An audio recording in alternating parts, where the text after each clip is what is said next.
I used to believe that if something was broken, you fixed it. You didn't just throw it away. That's what marriage was supposed to be, two people working through the hard times, making it work no matter what. But what happens when you're the only one trying? My wife, Frances, had never been the type to settle for less than what she wanted.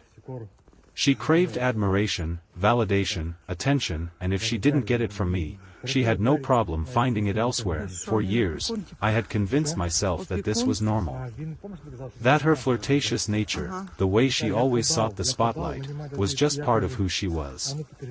That it didn't mean anything, but I was wrong, because one night, I found out the truth. Frances wasn't just looking for attention, she had found it in the arms of another man, a lawyer, and when I finally uncovered her secret, I realized something even worse. She wasn't sorry, she never had been, and I was about to learn just how deep the betrayal ran. Looking back, I should have known. The signs were all there, and I ignored them, convincing myself that Frances was just being Frances, flirty, dramatic, constantly craving attention. But now I realize those weren't just personality quirks. They were red flags. It started with little things. She became obsessed with her phone, always holding it close, face down on the table, stepping into another room whenever it buzzed. At first, I brushed it off. Maybe she was just distracted. Maybe work was getting stressful, but then came the late nights. Frances had always been a homebody. She preferred dinner parties over bars, movie nights over clubbing. But suddenly, she had networking events. She had drinks with coworkers. She had reasons to be out until midnight, wearing dresses she hadn't touched in years. I asked her once, casually, "Since when do you care about work this much?" She laughed, brushing me off. "You always tell me to take my career more seriously." I finally am, and you're questioning it? It was a perfect deflection. A trap. If I pushed, I'd seem controlling. If I let it go, she'd get away with it, and I let it go, until the business trips started. Frances worked in marketing, a job that never once required travel. Yet suddenly, she had weekend conferences and client meetings out of town. "I didn't know your company had an office in Chicago," I said once, half joking. She didn't even blink. "They don't. But we're working with a firm there." A firm, a law firm. I still didn't put it together. I told myself it made sense. That maybe her job was evolving. That I was just being paranoid. Then, one night, I found the receipt. It was sitting on our kitchen counter like it was meant to be found, a hotel receipt from a 5-star luxury hotel. 1 room. 2 guests. The date? One of her business trips. I stood there, staring at the slip of paper, my heart hammering so loudly I thought I might pass out. For a second, I rationalized it. Maybe there was a mistake. Maybe it was work-related. Maybe. And then I saw the handwritten note at the bottom: "Had an amazing night with you, as always. D." That's when it hit me. A few weeks earlier, Frances had casually mentioned a lawyer she was working with. A partner at the firm. Someone she claimed was just a professional connection. His name, Daniel Whitmore. My stomach twisted. My vision blurred. I had spent years building a life with this woman, raising a daughter with her, trusting her, and the whole time, she had been sneaking around behind my back, sleeping with a lawyer like it was a joke. I should have confronted her right then, but I didn't, because I needed more. I needed undeniable proof, something she couldn't twist, something she couldn't lie her way out of. So I made a decision that I was going to catch her in the act, and when I did, there would be no coming back from it. I didn't sleep that night. I lay in bed, staring at the ceiling, while Frances slept soundly beside me, completely unaware that her entire world was about to shatter. The receipt sat on my nightstand, the ink burning into my brain. "Had an amazing night with you, as always. Daniel." Every time I closed my eyes, I saw it. I saw her at a hotel with him, wearing that perfume she only used when she wanted to feel sexy. I saw her laughing, touching him the way she used to touch me. I imagined her in bed, whispering the same things she used to whisper to me, only now. It was for him. Rage burned in my chest, but I didn't let it take control. Not yet that I needed to be smart. Frances had always been a master manipulator. She could lie so convincingly that sometimes I believed her even when I knew she was lying. If I confronted her with just the receipt, she'd have an excuse ready. No, I needed proof she couldn't talk her way out of, and I knew exactly how to get it. The next morning, I acted normal. I kissed our daughter on the forehead, made small talk over breakfast, even smiled when Frances mentioned she had a long day ahead. I asked, casually, got any late meetings tonight? She hesitated just for a second. Then, with a practiced ease, she said, yeah, my team's working on a big project. Probably won't be home until late. I nodded. Want me to pick up dinner for you? She smiled. That's sweet, but I'll grab something with the team. I wanted to laugh. She didn't even flinch while lying to my face, but this time, I wasn't going to ignore it. That evening, I waited until she left. She was dressed up more than usual for work. Tight skirt, blouse unbuttoned just a little too much, perfume lingering in the air. I let her get a head start, then followed. She drove across town, but not to her office. Not to any restaurant. Not anywhere near her so-called team.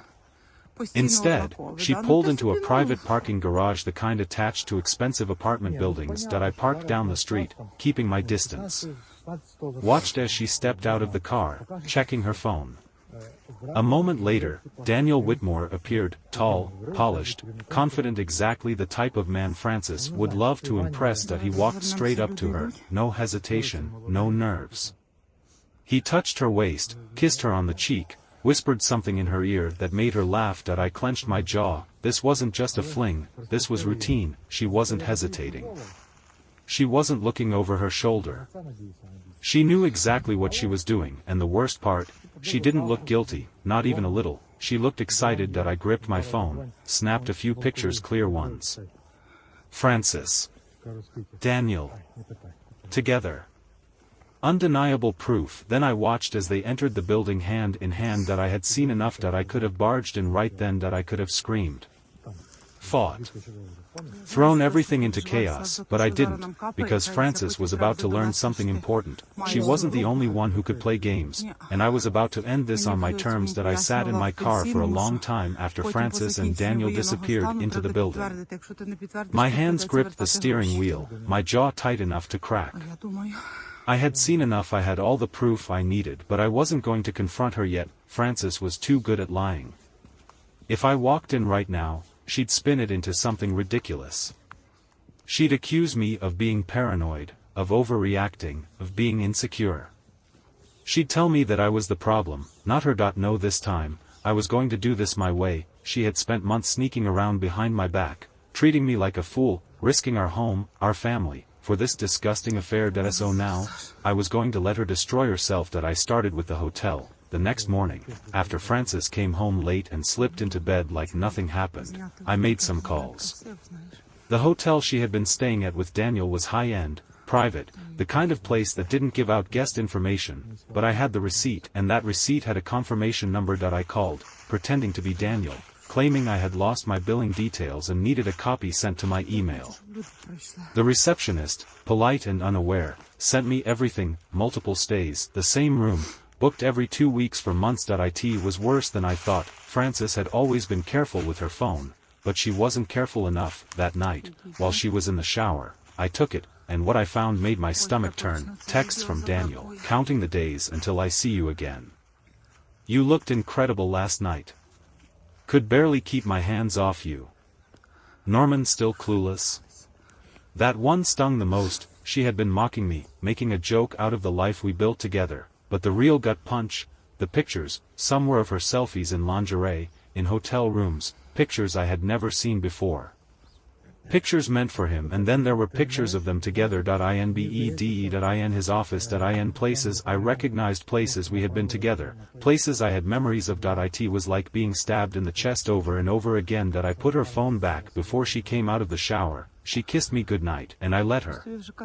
Because she had no idea what was coming next, that I wasn't going to give Frances the luxury of a private breakup. No quiet arguments, no chance for her to twist the story. She wanted to play dirty. I'd show her what that really meant. That I spent the next few days making arrangements, that I met with a divorce lawyer. Showed him everything: texts, photos, receipts. He told me I had a bulletproof case, that I opened a separate bank account, moved my money, locked down my assets, made sure Frances would be left with nothing, that I reached out to her family. They loved me. They adored our daughter. I sent them just enough of the evidence so they'd see the truth. Then, the final step: Frances had planned a dinner party, one of her fake networking events. A small, intimate gathering at our house with her colleagues, her friends, people who thought we were the perfect couple, including Daniel. She had no idea what was coming. That night, I was going to end everything on my terms. And I was going to make sure she never forgot it. I walked into that evening like a man walking into battle, calm, steady, already knowing exactly how it was going to end. Frances had spent months lying to me, sneaking around, humiliating me without a second thought.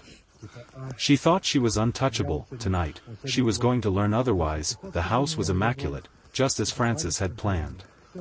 The table was set with her best dinnerware, wine bottles lined the counter, candles flickered like we were about to host a romantic evening. But tonight's main event wasn't the meal. It was the truth. I played along at first. Poured drinks, made small talk. People laughed, complimented Frances on her hosting, told us how lucky we were to have such a strong marriage. I almost laughed, and then, right on cue, Daniel arrived. He walked in like he owned the place, confident, relaxed, giving Frances a small, knowing smile that made my stomach churn. She beamed at him. She was glowing, so much so that she didn't even notice the way I was watching her. She had no idea that tonight, everything would fall apart. We sat down for dinner. Conversation flowed, wine poured. Frances played the perfect wife, and I let her, until it was time. I set my glass down, looked directly at Frances, and said, loud enough for everyone to hear, "Frances, why don't you tell everyone about your affair with Daniel?" Silence, pure, suffocating silence. Frances blinked, like she hadn't understood the words. Then she laughed, a nervous, forced little laugh. "Norman," she said, "what are you talking about?" I didn't break eye contact. "I'm talking about the hotel receipts. The texts. The pictures. I'm talking about how you've been sneaking around with him for almost a year." Murmurs rippled through the table. Some people gasped. Others shifted uncomfortably. "Daniel?" He went pale, and Frances, for the first time, she panicked. "Norman, stop," she said, her voice low, desperate. "Not here." "Why not?"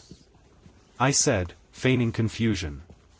"You had no problem sleeping with him behind my back. What's the issue?" "Too many witnesses."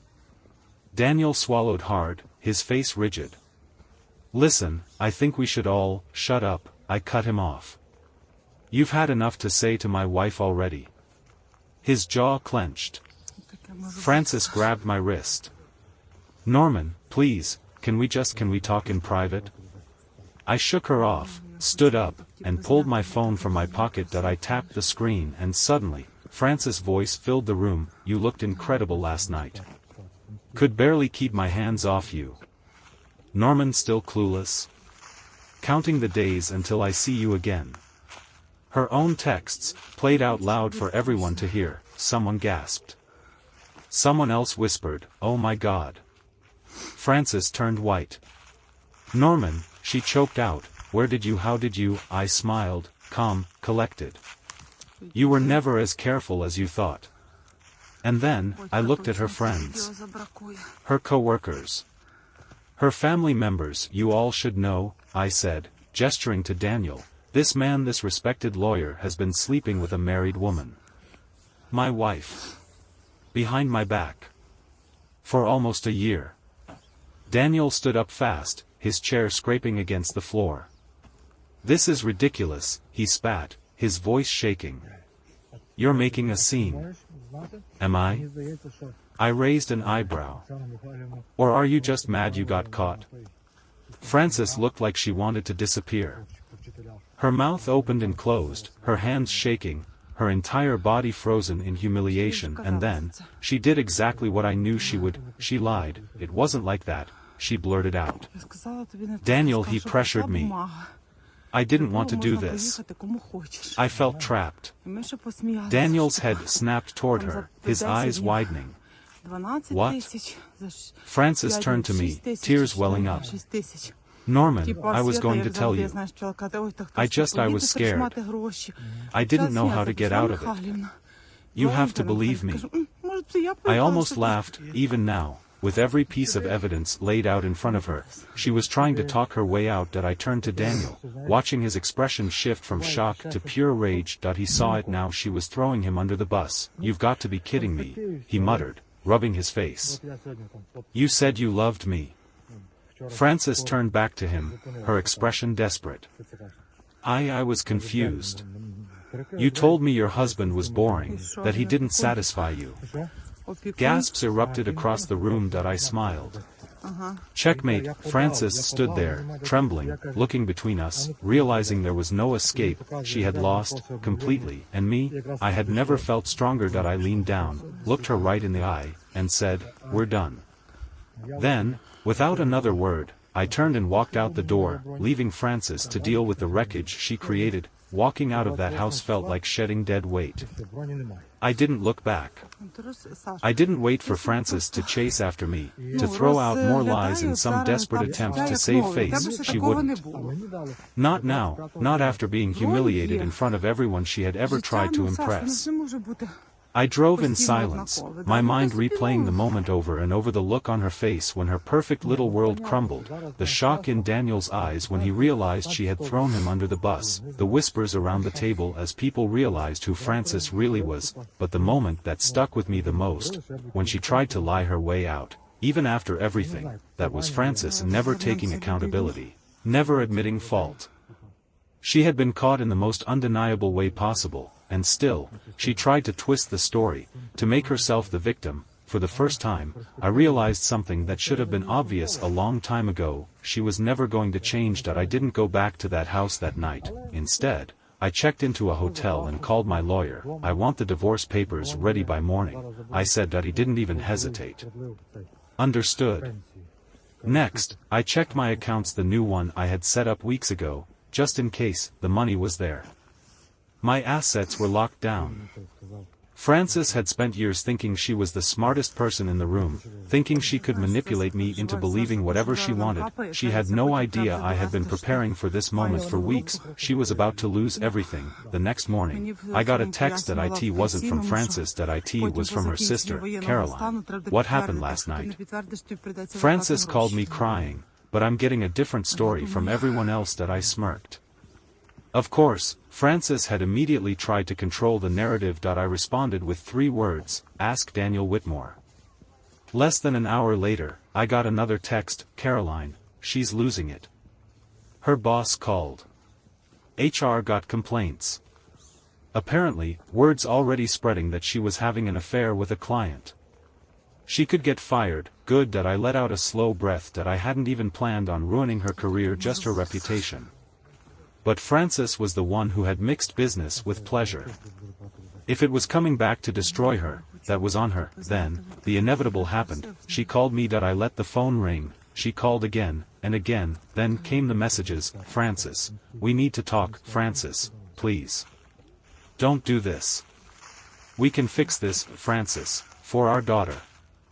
Let's be adults about this." That last one almost made me laugh. Now she wanted to be adults. Now that she had been caught, where was this maturity when she was sneaking around with Daniel, lying to my face, laughing behind my back? I responded once. "Check your email. The divorce papers are waiting."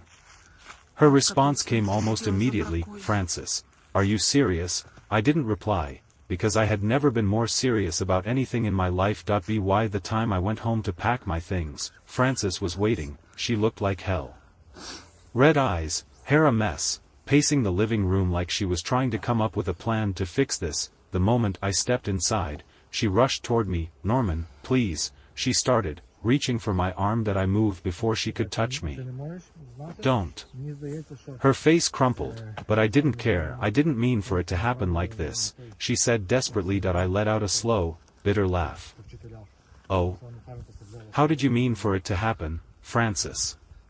She swallowed hard, but she had nothing to say, because the truth was, she had never planned on me finding out. She had wanted to keep both of us, me, her safe little husband who took care of everything, and Daniel, her exciting little secret. She had wanted to have it all. But now she had nothing. That I walked past her, heading to the bedroom to pack my things. Behind me, she let out a sharp breath.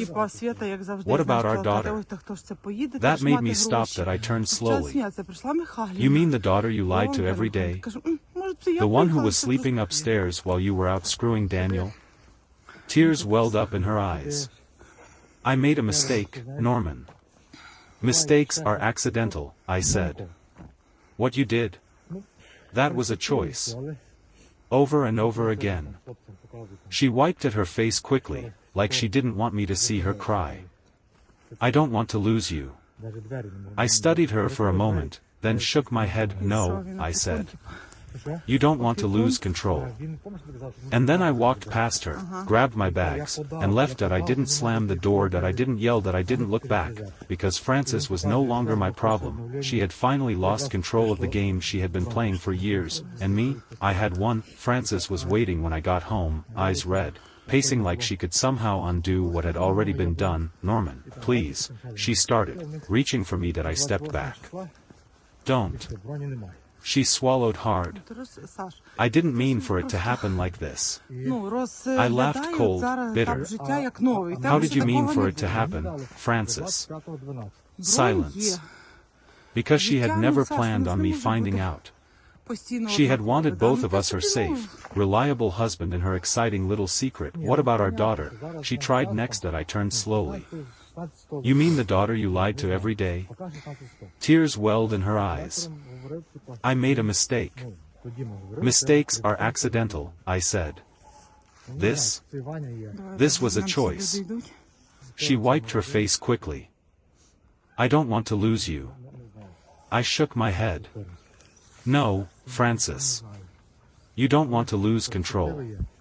Then I grabbed my bags and walked out. No yelling, no slamming doors, just leaving her behind, forever. She had finally lost, and I had won. Francis tried calling, texting, even sent emails begging me to talk. I ignored every single one. She had months to talk when she was sneaking around, lying, betraying our family. Now, there was nothing left to say. The divorce moved quickly. My lawyer had everything lined up: ironclad proof, financial protections, full custody of our daughter.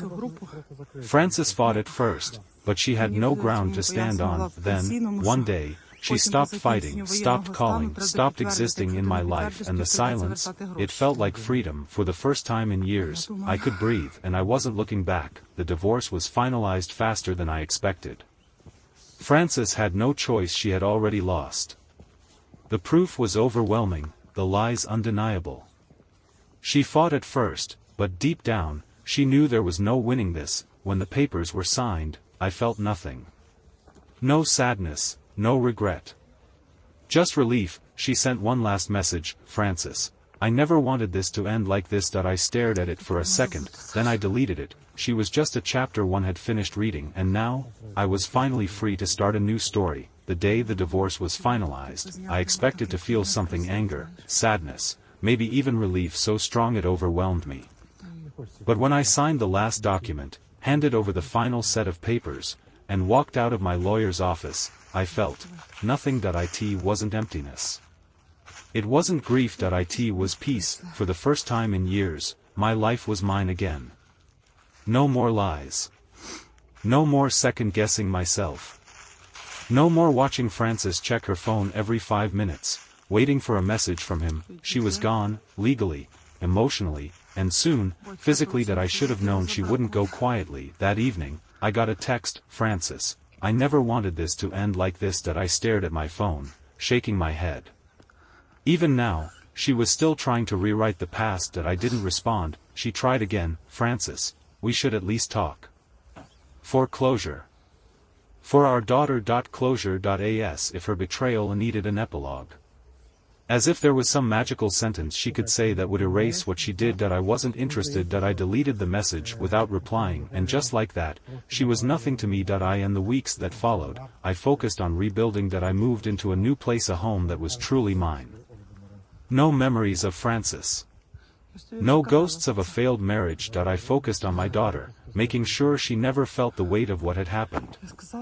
I took her on weekend trips, helped with school projects, built a life where she never had to see the mess her mother created. And Francis, she was struggling. Word had spread about the affair.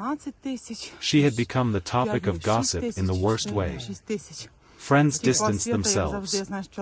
Her job grew tense. Having an affair with a client's lawyer wasn't exactly good for business, and Daniel, that relationship crumbled fast. He didn't want her anymore, not when the secrecy was gone, not when she was no longer some thrilling escape from responsibility. She had thrown everything away for a man who never planned to keep her, and now, she was alone. I should have felt vindicated. I should have felt satisfaction, but the truth, I didn't care, because my life was finally moving forward, and Francis was just a mistake I had left behind. Weeks passed. Then months. And with every day that went by, Francis became less and less relevant in my life. I didn't think about her when I woke up. I didn't wonder what she was doing. I didn't check my phone expecting her messages. She was gone, and I was thriving. But ghosts have a way of lingering, even when you think they're gone for good. One evening, I was out with friends, grabbing drinks at a bar I hadn't been to in years. And then I saw her, Francis, sitting alone at a table, stirring a drink, looking nothing like the woman she used to be. Her hair was messy, her eyes tired, her once perfect posture slightly slumped. For a second, she didn't see me, and in that second, I saw the truth. She was miserable. This wasn't the confident, attention-seeking Francis I had known. The woman who had flirted with power, who had thrown away our life for some fantasy affair. This was someone who lost. And then she looked up, her eyes met mine, and I saw it, regret. She opened her mouth like she wanted to say something, like she thought we could still have one last conversation, but I didn't give her the chance. I smiled, not a fake smile. Not a bitter one. A real, genuine smile, because I was happy. Then I turned back to my friends, laughing, living, moving forward. And Francis, she was just a ghost in my past, and ghosts don't belong in the future. Seeing Francis again wasn't something I had planned, but it didn't shake me the way I thought it would. Once upon a time, just the thought of her would have ruined my night. But now, she was just another person in the room. I watched as she sat there, alone, picking at the rim of her glass, staring down at her drink like it held the answers to all her problems. She looked lost. This was not the woman I had married. This was not the woman who had strutted through life, convinced she was always the smartest person in the room. The woman who had been so sure she could lie to me, cheat on me, humiliate me, and still walk away unscathed. She had burned every bridge, and now, she was sitting in the ashes, realizing there was no one left to pull her out. And me, I wasn't going to be the one to save her. For a second, our eyes met. I saw the way her lips parted slightly, the flicker of recognition and hesitation. She thought I might come over. That I might acknowledge her. That I might give her one more moment of my attention. She still didn't get it. I wasn't the man she used to control. I wasn't hers anymore. I turned back to my friends, laughing at something one of them said, and just like that she was forgotten. That should have been the end of it. But of course, Francis never knew how to walk away quietly. 15 minutes later, I felt a presence next to me. I already knew who it was before I turned. Francis stood there, holding her half-empty glass, shifting her weight like she wasn't sure if she had made the right decision coming over. She looked smaller than I remembered. Like she had finally been crushed by the weight of her own actions. Hey, Norman. Her voice was soft, unsure. I raised an eyebrow. Francis. She swallowed. Can we talk? My friends exchanged looks. One of them, Ryan, started to say something, but I held up a hand. I wasn't angry anymore. I wasn't even curious about what she had to say, but I was willing to hear her out just to see how deep her delusion still ran. I nodded toward a quiet corner of the bar. Make it quick. We stood by the window, the city lights flickering behind us. Francis took a slow breath, like she was trying to find the right words. I wanted to say I'm sorry. I blinked. Not because I believed her, but because I was shocked it took her this long to say it. She must have taken my silence as an opening because she kept going. I messed up, she admitted. I know that now. I crossed my arms. Do you? She hesitated. Yes. I do. I ruined everything. I threw away a good man, a good marriage, a good life. And for what? Her voice cracked slightly on that last part. That it was the first genuine thing I had heard from her in a long time, but it didn't matter. You're right, I said simply. You did. She looked up at me, like she had expected me to give her something more. A second chance. Forgiveness, I wasn't going to give her that. Norman, I've lost everything, she whispered. Daniel, he's gone. My job is a disaster. People look at me differently now. I tilted my head. And whose fault is that? She swallowed. Mine, she admitted. But I don't know how to move on from this. I let out a slow breath, taking in the woman in front of me. This wasn't about love, this wasn't about me. Frances wasn't apologizing because she regretted hurting me. She was apologizing because she regretted losing control. She was drowning, and she thought that maybe, just maybe, I'd still be willing to throw her a lifeline. That I wasn't. That I had already saved someone from this mess, myself. That I met her gaze, steady, firm. I hope you figure it out, Frances. That was no anger. No closure speech, just the truth. I turned, walking back toward my friends, leaving her standing there alone, just like she deserved. And when I sat back down, Ryan smirked. That looked fun. I picked up my drink, feeling lighter than ever. It was because that was the moment I truly knew Frances had no more power over me, and she never would again. Walking away from Frances that night was the final test, the last piece of proof that I had moved on. She had wanted something from me. Validation? Pity? A chance to rewrite the past? I didn't care. For years, I had built my life around her. Adjusted, compromised, ignored the warning signs, all for a woman who had never truly valued what we had. Now, I was done, and for the first time, I wasn't wondering what if. After that night, I noticed something strange. It wasn't that Frances was gone, she had been out of my life for months now. But something inside me finally clicked into place. That I wasn't waiting for her to text, that I wasn't checking social media to see how she was doing, that I wasn't replaying old memories, wondering if I had missed something. She had become a story I no longer cared about. Instead, I was living again. That I started traveling, something I had put off because Frances always found reasons not to go. That I took my daughter on a trip to the mountains, just the two of us, something simple but real. She laughed more than I had heard in a long time, and that's when I knew I had made the right choice. Weeks passed. Then, out of nowhere, Frances texted me. Frances, I know you don't owe me anything, but I just wanted to say I'm truly sorry. I hope you're doing well. That I stared at the message for a long moment, not because I felt anything for her, but because I realized, it didn't matter anymore. She could be sorry. She could regret everything, but I had already won. That I didn't reply. That I just deleted the message, because I had a life to live. And Frances, she was nothing but a mistake I had already erased. The moment I deleted Frances' message, I felt something shift inside me. It wasn't just closure, it was finality. For so long, she had been a part of my life, even when I didn't want her to be.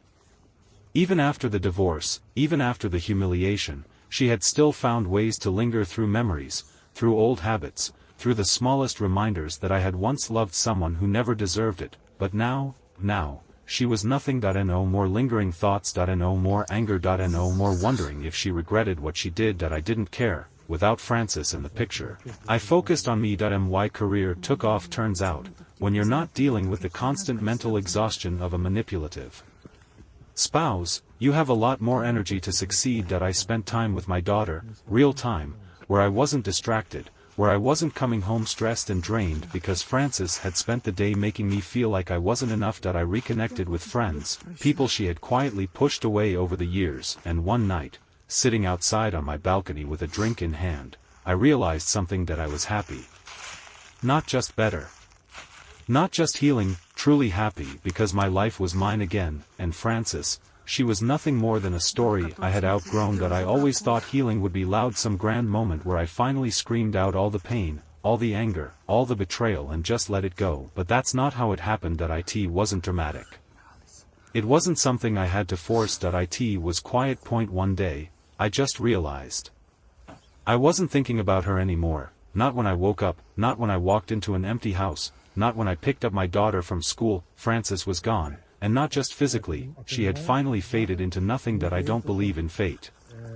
But sometimes, life has a way of showing you exactly how far you've come. One afternoon, I was out running errands when I saw her, not in person, not some dramatic, final encounter where she begged for another chance. I saw her face on a bench ad. She was still working, still trying to piece together whatever was left of her career after the fallout of her affair. For a second, I just stared at it, not because it hurt.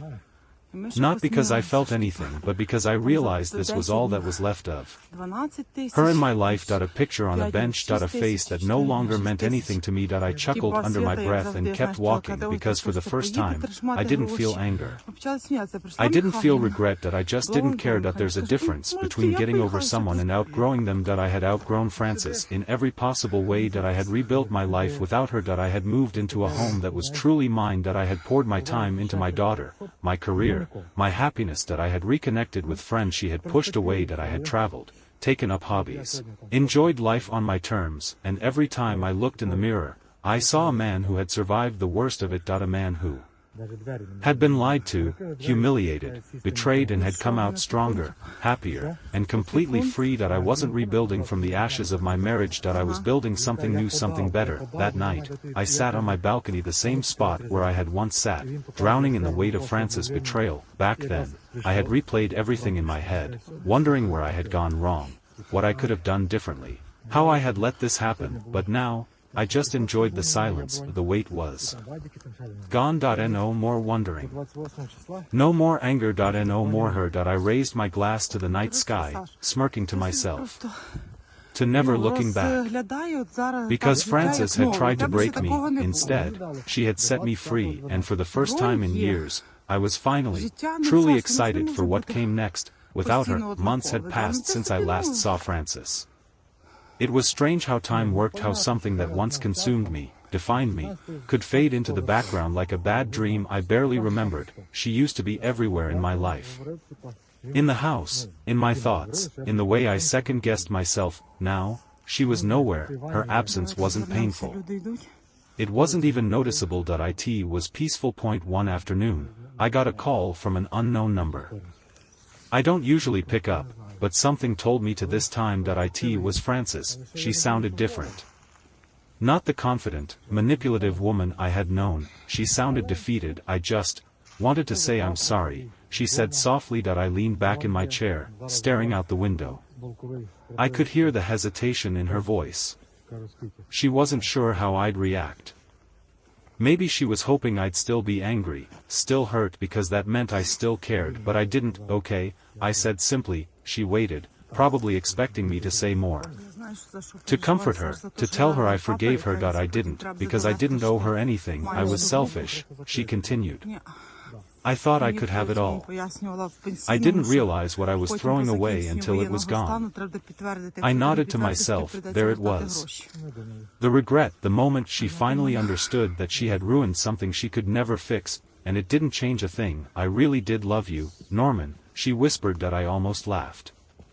Not because I found it funny, but because I finally saw it for what it was, one last attempt to hold on to me. Love isn't cheating, lying, deceiving, humiliating. Love isn't something you only appreciate after you've burned it to the ground. She wanted absolution. She wanted me to tell her it was okay, but it wasn't, and it never would be. I hope you find whatever it is you're looking for, Frances, I said, and then I hung up. That was it. No anger. No dramatic goodbye, just the truth. She had made her choices, and I had made mine. That night, I sat outside, watching the city lights. For the first time in a long time, I felt completely at peace. Frances was gone. Her mistakes, her betrayal, her games, they weren't my burden to carry anymore. I had survived the worst of it, and I had won. Not because she lost. Not because she regretted everything that I won, because I had moved forward and I was never looking back. I took a deep breath, feeling the night air, feeling the weight lift from my shoulders for the last time, and then, I smiled, because my life was finally, truly my own.